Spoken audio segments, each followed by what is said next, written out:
Iran, Israel, America युद्ध चालू आहे. ह्या युद्धाचा परिणाम सर्वसामान्य माणसावर काय होतो आहे? सध्या तेलाच्या किमती वाढलेल्या आहेत, गॅस सिलेंडर मिळत नाही, त्याचबरोबर अनेक अडचणी भविष्यकाळामध्ये देखील उद्भवण्याची शक्यता आहे. आता आपण आहोत कासळवाडीमध्ये. या ठिकाणी या लोकांना शेतीसाठी पाणी देऊ अशा प्रकारचे शब्द अनेक आमदारांनी दिले. माजी आमदार अतुल बेनके यांनी शब्द दिला होता, जिल्हा परिषद सदस्य गुलाब पारखे यांनी शब्द दिला होता, विद्यमान आमदार यांनी सुद्धा शब्द दिला की हा पाण्याचा प्रश्न मी सोडवणार.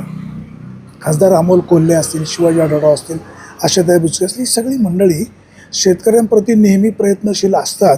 परंतु आजही या लोकांना यांच्या जमिनी कोरडवाहू राहिलेल्या आहेत. त्याला जबाबदार कोण? तर याला जबाबदार लोकप्रतिनिधी आणि शासन आहे. अनेक वेळा आंदोलन झालं, पाण्यामध्ये उड्या लोकांनी मारल्या, जुन्नरला उपोषणं केली, पण प्रत्यक्षात इकडं मात्र ह्या लोकांना पाणी मिळालं नाही. आजही या मंडळींची फरफट आहे. आता आपण सुरुवात अगोदर पाहूया की या युद्धाच्या झळा सर्वसामान्य माणसाला काय बसतायत. युद्ध सुरू असल्यामुळे कशा कशाची महागाई वाढली किंवा युद्ध सुरू आहे माहीत आहे का नाही, तर जाणून घेऊया. दादा, जय महाराष्ट्र. इस्रायल, अमेरिका, इराण युद्ध चालू आहे. काय त्याचा परिणाम आपल्या भागातील सर्वसामान्य माणसावर काय होतो, त्याच्या झळा काय बसतायत?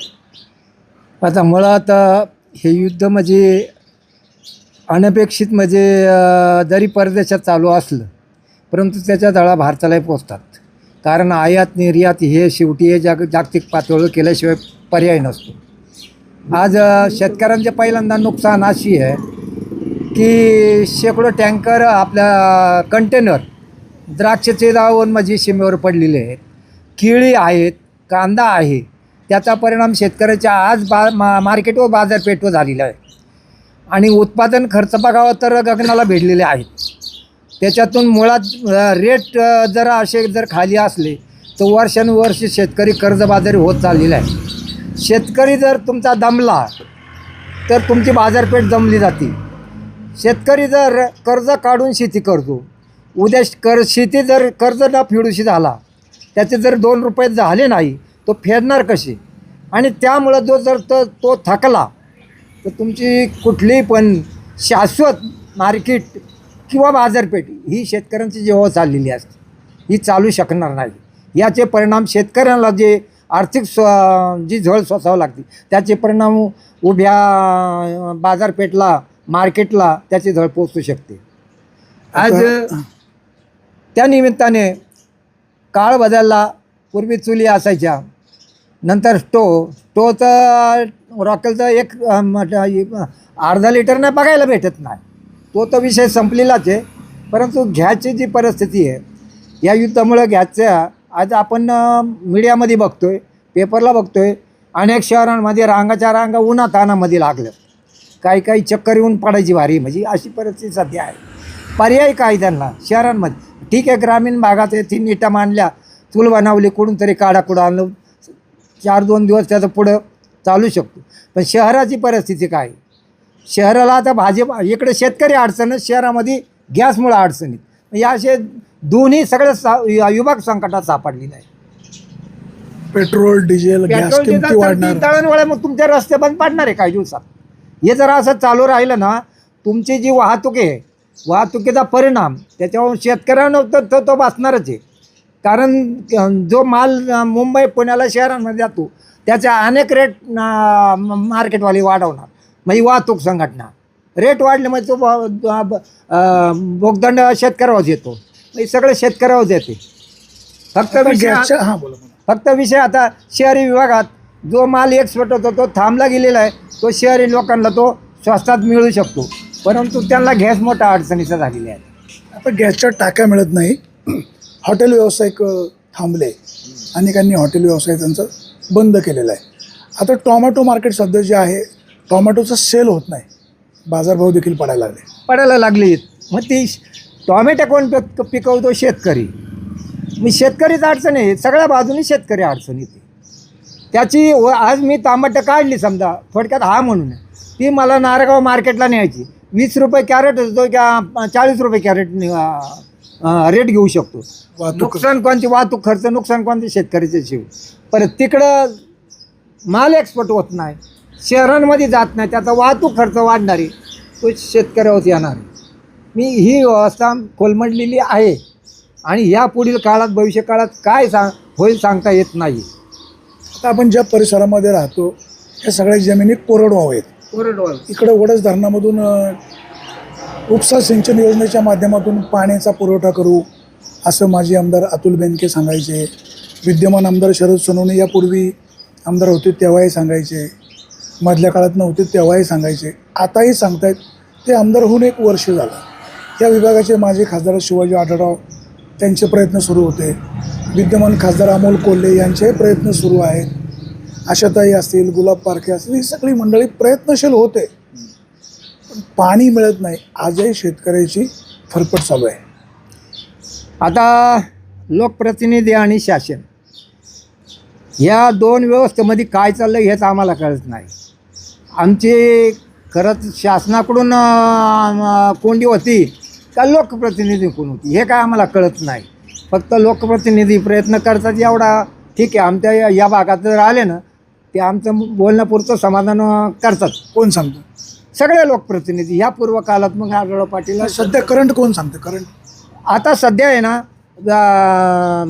मध्यंतरी ज्यावेळेस शरददादा इकडे आले होते ते म्हणलं हे दिपावली झाल्यावर आपण मीटिंग मुंबईसारख्या ठिकाणी धरू, परंतु अजून काय त्याचा काही विषय झालेला नाही. आता प्रशांत मला परवा फोन झाला बुवा रविवारी दादांनी बोलवलेले.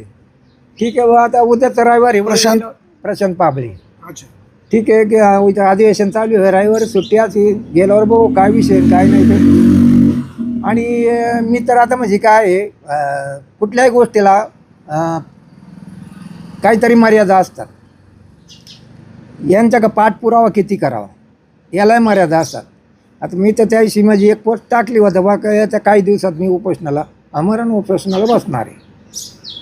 बघूया आता आणि महिना 1.5 महिना बघू, वाट बघू काय होते ते बघू. आता प्रशांत म्हणलं रविवारी बोलावलेले आमदारांनी, बघू काय होतं. तर अशा किती बैठका व्हायच्या? भरपूर झालेल्या बैठका. क्षेत्र किती इथं ओलिताखाली यायला पाहिजे? क्षेत्र आहे तसा क्षेत्र 100 आपलं 300-350 हेक्टर क्षेत्र आहे आणि वाढीव क्षेत्र 160 पावणे 200 वाढीव क्षेत्र आहे. कॅनल जो जातो तो कॅनल उत्तर पट्ट्यातून जातो आणि आमची मागणी आहे दक्षिण पट्ट्यातून उचल पाण्याची. या पूर्वेकाल आहे ते पण डिंबे धरणातून बोगदा पाडून डोंगराला इकडे पाणी आणावा. अजितदादापर्यंत हा विषय गेला होता. घोडेकर इंजिनियर होते त्याने आमची समज काढली. त्या अगोदर ढमढारी इंजिनियरने त्यांनी सर्वे केला होता. हे सगळं झाले परंतु पाणी आहे, उजवा कॅनल मंजूर आहे, परंतु त्याच्यावर म्हणून शासन आणि लोकप्रतिनिधी आमची 10-11 वर्षापूर्वी मिटिंग झाली. त्या मिटिंगमध्ये ह्या ठरावावरपर्यंत आम्ही आलो होतो आणि त्या पद्धतीने पाठपुरावा चालू आहे. तांत्रिक अडचण त्यांना पाणी द्यायचं का नाही हा खरा मुद्दा आहे. तांत्रिक अडचण सांगून ही वाढीव जमीन चा मुद्दा पुढं करून आहे ना आजपर्यंत रखडलेली आहे. लोकप्रतिनिधी उदास, शासन उदास का लाडक्या बहिणीमुळे पैसे नाहीत? नक्की कारण काय असावं? मी तर आत्ताच बोललो ना, शासन उदासीने का लोकप्रतिनिधी का अर्थव्यवस्था महाराष्ट्राची कारणीभूत काही कल्पना नाही. परंतु काय आहे गेले अनेक वर्ष ज्या विषय म्हणजे महाराष्ट्राला कुशे असं आमचा उपसा पाण्याचा समजा पाण्याचा आहे, पण इतर काही ज्या आंदोलनं करावं लागतात, मागण्या करतात, पाठपुरावा करतात, ते कामं कधी कधी होती नाही आणि काही नवीन कामामध्ये गरज नसताना काही वेळेस ती केली जातात.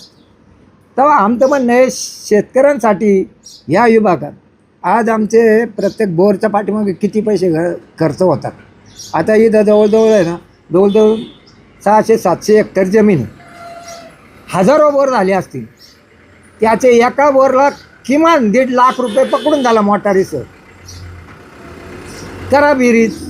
बरं समजा एक बोर घेतला वर्षभर चालला, त्याला ती पाईपलाईन केलेली जाती असती, मोटार बसवलेली असते, वर्षाने पाणी जातं. किती शेतकरी अडचण येते. म्हणजे हे पुढं टाळण्यासाठी पाणी जर आम्हाला रोटेशनने फिरलं तर ते आमची पाण्याची पातळी वरती राहून आमचा पुढील खर्च बोरचा असतो तो वाचू शकेल प्रत्येक शेतकऱ्याचा. हे आमचं प्रभावी मागणी आहे, आम्ही मांडलेलं आहे. परंतु आजपर्यंत त्याचा विषय पुढं येत नाही आहे. शासन उदासीन की लोकप्रतिनिधीला टाईम नाही मिळत याची तर शंका वाटते. माजी आमदार अतुल बेनके यांचं काम चांगलं का विद्यमान आमदार शरदत्त सोनवणे यांचं काम चांगलं? नाही, रिक्सपट दोन्ही आमदार देतो. त्या 5 वर्ष गेल्या 5 वर्षाचे आम्ही पण अतुलदादा का जातो या विषयावर. त्यांचा रिक्सपेट होता चांगला, यांचाही पण पाठीमागच्या पंचवार्षिकमध्ये होते. त्यांच्याकडे जो विषय तो आम्ही विधानसभेपर्यंत गेलो होतो, तिथं मुद्दा उपस्थित झाला होता. परंतु एवढे दिवस का रखडले, का पुढं गती भेटत ना, हा मूळ संशयाची विषय आहे. आता जिल्हा परिषद निवडणूक होऊन गेली, गुलाब शेठ पारखे विजयी झाले, आशाताई बुचके एक कामाची महिला त्यांचा पराभव झाला. काय कशामुळं असं सगळं चित्र पाहायला मिळालं? होतं काय, काळ बदललेला असतो, लोकांची भावना वेगवेगळ्या माध्यमातून वेगळ्या विषयातून माणसांबरोबर काही माणसं वादा होतात, काही वाढली जातात, याच्यातून विषय घडत राहतो. आता अमित ढोले उद्धव ठाकरेंच्या शिवसेनेमधून विजयी झाले आणि निवडून आल्यावर ते एकनाथ शिंदेंच्या शिवसेनेला जाऊन मिळाले. शरद सोनवणेंचा पक्ष अपक्ष ते आता शिवसेना वाढवत आहेत. अमित ढोलेंचं हे वागणं तालुक्याच्या हिताचं का स्वार्थीपणा? नाही, आता तसं स्वार्थी नाही आणि हिताचं ना म्हणता येत नाही. पण त्यांनी त्या शिवसेनेचे जे उद्धव बाळासाहेब ठाकरेची मशाल आहे त्याच्यावर लढले आणि त्याच मशालेचा उमेदवार त्यांनी तो उपसभापती झाले, हरकत नाही. परंतु कसं होतं, मग वेळ आल्यावर माणूस समोरच्या माणसाचा प्रभाव पडला तर माणूस बदलतो, असंही असतं. मतदारांचा विश्वासघात म्हणायचं? हा विश्वासघात गुलाबशेला जो शब्द होता, आता शब्दाचं कोणी राहिलं नाही. सध्याच्या राजकारणात शब्दाचं कोणी राहिलेलं नाही, अशी परिस्थिती झाली. विश्वास कोणावर ठेवायचा नाही. हा, जिकडे पैसे मिळाले तिकडे लोक पळतात. म्हणजे प्रत्येकाला काय वाटतं, प्रत्येकामध्ये स्वाभिमान राहिलाच नाही. हा पक्षाचा स्वाभिमान राहिला नाही, स्वतःचा स्वाभिमान राहिला नाही. जिकडे पैसे मिळतात तिकडे पळतात लोक. अशी गत झाली त्या यांची डोळ्यांची सुद्धा. आपल्याकडे पाणी येत नाही, कोण जबाबदार? पाणी येतं याला सरकार जबाबदार, प्रतिनिधी जबाबदार. आता आमचं तर आम्ही तर काहीच करू शकत नाही. असे वय झाल्यामुळं आम्हाला काय करता येत नाही, काय नाही. पण पाणी नसल्यामुळे आमची शेती पण कोण करत नाही. आमच्या लोकांनी करायचं काय मग? आमची समजा 1-1.5 लोक शेती. तुमच्या शेजारी हे शिवसैनिक बसलेले आहेत, मी हे पण तुमच्यासाठी काय शिवसैनिक आहे. पाठपुरावा करत नाही का? मी पण शिवसैनिक आहे. मी स्वतः शिवसैनिक आहे पहिल्यापासून शिवसैनिक आहे. मी तर शाखा विषय मार्गी लागत नाही का बाबा? विषय कुठला मार्गी लागतच नाही ना विषय. आम्ही नुसतं आता शाखा खोलून बसलो आहे. करतात आता शाखा प्रमुख आहे, यांना पुढची पदवी मिळाली, ते त्यांच्या पद्धतीने काम करतात. आता तुम्ही कुठले शिवसैनिक? मी उद्धव बाळासाहेब उद्धव बाळ- ठाकरे. हे आम्ही उद्धव, आमची संपूर्ण वाढी बहुतेक उद्धव बाळ- मी आता गेल्या नोव्हेंबरमध्ये वर्धापन दिन साजरा केला. तालुक्यामध्ये पाठी नाही रे, आमच्या वाडीमध्ये पाठी आहे. याचं कारण असं आहे की जी भावना आहे ती भावना आहेच आहे आणि आपल्याला काय पुढं मिळवायचं नाही आणि पुढं गमवायचं नाही. आहे त्या परिस्थितीचा आनंद आहे आणि कुठला पार्टी जाऊन लय मोठा होणार असं काहीच नाही. आहे त्या पद्धतीने आपला आमदार शरद सोनवणे अपक्ष निवडून आले आणि एकनाथ शिंदेच्या शिवसेनेत गेले. बाळासाहेब दांगटने त्यांना पाठिंबा दिला विधानसभेला. बाळासाहेबांना वाटलं होतं हे उद्धव साहेबांच्या शिवसेनेमध्ये येतील, ते एकनाथ शिंदेच्या शिवसेनेत गेले. कसं पाहता? आता ज्याच्या त्याच्या संस्कार म्हणजे जो स्वतः चालत राहतो. आता त्याच्यात फायदे तोटे ज्याचं त्याला माहिती, जाणं यानं जे असेल ते फायदे तोट्याचं असतं किंवा काय असतं किंवा निधी वगैरे काय असेल ते म्हणजे त्यांना माहिती आहे. त्याच्यामुळे आहे ना महाराष्ट्रामध्ये आता तुम्हाला माहिती आहे सगळी उलथापालथ इकडं तिकडं चालूच आहे सध्या. शिवाजी आढळराव खासदार होते, अमोल कोल्ह्यांची दुसरी टर्म आहे. कोण माणूस कामाचा? तसा आढराव होता. कामाचेच होते. आता आढराव तुम्हाला मग सांगतो ना, मला चांगला रिक्सर द्यायचा. इथं येऊन आम्ही 15 अर्धा तास गप्पा मारायचो. परंतु ज्यावेळेस तिसरी वेळ झाली निवडून आलो मग माणसाचे काय होतं, डोक्यात धावा गेली, हा? डोक्यात धावा गेली.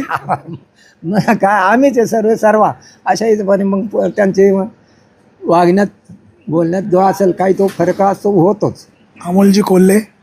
अमोलजी कोल्ह्यांचा संपर्कात कमी आहे. आता मी त्यांच्या ऑफिसवर गुलाबशेठ साक्षीला आहे आजही ते जो फाईल तयार केली ती गुलाबशेठ घे माझ्याकडनं राहिलेली आहे. गुलाबशेठ म्हणजे माझ्याकडे हे या चळवाचा रस्ता आहे, ती मी मागणी केली. अंदाजे 40 लाख रुपयाची मागणी आहे की जेणेकरून पक्का रोड होईल, सिमेंटचा किंवा डांबरीक होईल, काही एस्टिमेट होईल तसं ती मागणी केलेली आहे. तर ते फोन तर उचलते नाही आहे फोन आता कोणाचं उचलतात हे आम्हालाही माहिती नाही, पण फोन उचलत नाही. पण संपर्क म्हणून लयतलं बुवा त्यांचं ऑफिस आहे नारायणगाव. नाही माझ्या आता नाही रोडचं काम आहे नाही याचा बस फक्त मला वाटतं की 3 का 4 फार लागेल, जास्त पण अंतर नाही. परंतु त्याला कमीत कमी 30-40 वर्ष नक्की झालेली आहेत. आम्ही करतो अरे करतं मग कधी करताय? 40 वर्ष झाले तुमचा रस्ता असाच पडला आहे, खड्डे पडलेत, मोठमोठे दगड आहेत, चालता पण येत नाही. आणि 40 वर्ष झाले तुम्ही म्हणताय प्रत्येक जण येतो मी करतो आणि कधी करताय? बरं आता पाठपुरावा पण आम्ही करतोच ना, पाठपुरावा पण आमचा चालूच आहे, तरी पण काम होत नाही. याला काय म्हणायचं म्हणजे? तर विद्यमान आमदार शरद सोनवणे आमदार होऊन 1 वर्ष झाले. त्यांच्या कारकिर्दीमध्ये पुढच्या 4 वर्षात इकडे शेतीला पाणी येईल? यायला पाहिजे ना अशी अपेक्षा आहे. कारण त्यांनी जो पहिल्या टर्ममध्ये आहे ना, त्यांनी जे विधानसभेत हा विषय घेऊन मंजुरी दिली होती, आणलं कुठं? मग अजूनही त्याच्यानंतर 5 वर्ष गेले. आता मला सोनवणेंना विचारलं नाही का बाबा दादा कुठे आणलं नेमकं? आता मध्यंतरी निवडणुका होत्या, गाठीपेटी काही झाल्या नव्हत्या, काही नव्हत्या. आता परत बघूया, आता उद्याकडं प्रशांत मनला बोलवलेले, काय होते ते बघू. आता उद्या 5 वर्षात पाणी आलं नाही तर परत आमदार बदलायचं? नाही, आता भविष्य काळात काय होईल तर होईल, बघू. पाण्याचं आता 1-2 महिन्यामध्ये काय डिसिजन घेतात आमदार साहेब, बघूया. आता उन्हाळा आहे, जाऊ येऊ वाढेल. आता आम्ही ते निवडणुकीमध्ये गुंतलेले होते मध्यंतरी, पाठीमागे पण याच्यामध्ये गुंतलेले होते, शिवजयंती होती पाठीमागे, या अशा होते. दादा नमस्कार. नमस्कार. तुमचं कुठलं गाव? काचळवाडी. शरद काचळे. शरद काचळे. आता इराण, अमेरिका, इस्रायल युद्ध चालू आहे. काय सर्वसामान्य माणसाच्या जीवनमानावर काय परिणाम होतो? कठीण परिस्थिती आहे, लोक त्रासलेली आहेत. आता लाईनी लागत आहेत आणि गॅससाठी एकदम पार आता म्हणजे सरपण हा विषयच नाही राहिला ना. चूलच बघायला नाही मिळत कुठंच. मातीची तर नाहीच नाही, पण विटाची बी कोण करू शकत नाही. तुम्हाला शेती किती? आपल्या शेती थोडी आहे, एक एकर आहे. पाण्याची काय व्यवस्था? पाणी नाही आहे. वडसमधून इकडे पाणी येणार होतं ना? पाणी येणार होतं डायरेक्ट. ते किती वेळ झाले सरकारने काय काढलेले आहे. पहिले अगोदर बोलले झुऱ्यांना सोडू तुमच्या पाईपलाईननी, मग तुम्हाला पाणी भेटेल. असे भरपूर वेळा झाले. आश्वासन दिलेत आमदारांनी, आश्वासनं दिलेत, निवडणुकीच्या अगोदर दिलेत, निवडणूक झाल्यावर बी दिल्यात. आत्ता मध्यंतरी हे आपले पिंपळगावचे आपले कोण हे, त्यांनी बी इथं आले होते आमच्या इथं. त्यांनी बी त्यांनी स्वतःहून विषय काढला. वराडी साहेब, संजय साहेबांनी स्वतःहून विषय काढला. ते बोलले आता बघू, नाहीतर मग परत 5 वर्षांनी बघू. मग नंतर शरददादा आमदार होते तेव्हा म्हणाले मी पाणी देणार. अतुल शेठ बेनके आमदार झाले ते म्हणाले मी पाण्याचा पुरवठा करतो. आता शरददादा पुन्हा आमदार झाले. बेडचे पाडे 55. वेळीचे पाडे 55 नाही करणे आता त्यांना, नाहीतर मग पुढं परिणाम होईल, त्यांना भोगावा लागेल. तो शरददादांना भोगावा लागेल पुढं. आता आश्वासन देऊन नाही होणार, त्यांना असं कृती करावं लागेल. अमेरिका, इस्रायल, इराण यांचं जे युद्ध चालू आहे हे जागतिक युद्धाचा फटका सर्वसामान्य माणसांवर बसतोच आहे. त्याचबरोबर या ग्रामीण भागामध्ये सावरगावच्या ह्या पट्ट्यामध्ये पिण्याच्या पाण्याबरोबर शेतीच्या पाण्याची गैरसोय आहे. वडस धरणामधून इकडे पाणी देणार होते, परंतु ते पाणी अद्याप आलेलं नाही. ते पाणी न आल्यामुळे इकडच्या लोकांच्या अडचणी वाढलेल्या आहेत. माजी आमदार अतुल बेनके, विद्यमान आमदार शरददादा सोनवणे, तुम्ही सगळी मंडळी पाण्याचा प्रश्न सोडू म्हणाले होते. तांत्रिक काय अडचणी असतील, सध्या लाडकी बहीण योजना चालू असल्यामुळे थोडीशी पैशाची चणचण आहे, परंतु ह्या लोकांचं जीवनमानसुद्धा अडचणीचं आहे. दिलेला शब्द पाळा, सरकारची पाठपुरावा करा. आता विद्यमान आमदार शरददादा सोनवणे, तुमची जोखीम वाढलेली आहे. लोकांना पिण्याच्या पाण्याची आपण व्यवस्था कराल. या लोकांनी आंदोलन केलं, उपोषण केलं, जलसमाधी घेतली, सगळ्यांनी शब्द दिले, परंतु शब्दाची पूर्तता झाली नाही. शरददादा तुमची 1 टर्म होऊन गेली, मध्ये 5 वर्ष तुम्ही ब्रेक घेतला. आता पुन्हा नव्याने लोकांनी तुम्हाला निवडून दिलेलं आहे. लोकांना आशावादी आहेत लोक. बघा जमलं तर या लोकांचा प्रश्न मार्गी लावाल अशी आम्हाला पण खात्री आहे, जनतेला पण खात्री आहे. पण आपण म्हणतो ना, जेवल्याशिवाय खरं नाही. सरकारचं आमंत्रण, तुम्ही मध्यस्थी, प्रश्न मार्गी लावाल अशी अपेक्षा. सुरेश वाणी, विहर टाइम्स. कासळवाडी.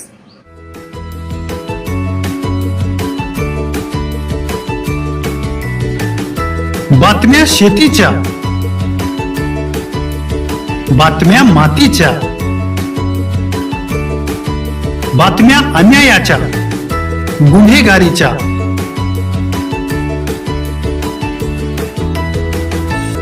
राजकारणाच्या आणि समाजकारणाच्या, शोषणाविरुद्ध बुलंद आवाज, जनसामान्यांच्या हुंकाराची गाज, सत्कार्याला प्रोत्साहन, दुष्कृत्याला अनुशासन, निर्भीड, निस्पृह, सडेतोड, बेधडक आणि रोखटोक म्हणजेच विघ्नहर टाइम्स. शोध बातमीचा, ध्यास सत्याचा. आपलं चॅनल, आपली बातमी. सबस्क्राईब तर कराच, पण बेल आयकॉनवर क्लिक करायलाही विसरू नका.